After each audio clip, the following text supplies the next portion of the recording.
Okay, to follow up on giving sub-Q injections and how to tent the skin is how to handle the needle and the syringe. It's hard when you're learning.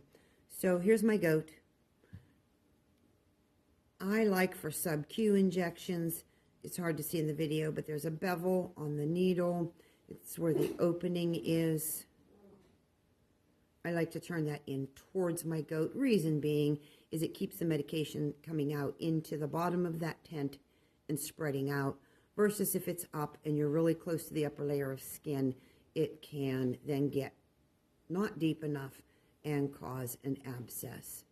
So for sub-Q injections, again, I like to rest my hand on my goat because some don't hold still. And then you're going to go in at an angle. You've got your tent. And don't be tentative. Go in. You can then advance further if you need to, so that you're in the center of that tent, the wide part. If you go too far, you're going to know it. You'll feel where it hits bone, maybe a rib bone, shoulder blade, wherever you're giving it. It's not the end of the world. You draw back out to where you want to be. If you're giving an IM injection, the angle is different, but I still have my hand on my goat. You're going straight into the muscle. And again, don't be tentative. A goat's skin is a little bit tough, and the muscle can be thick. So you're going to go straight in and put it in. That's why it's nice to have the right length of needle, and that way you don't have to worry about having to stop the needle partway in. If you have, for example, a younger goat and you're only going to use maybe an 1.5 inch needle, in this case, this is my big girls. I want to get down into the muscle, so I know that I can go all the way in. And it's hard because they wiggle, but see, as my hand is resting on the goat over here, then this isn't happening if you try to do it this way.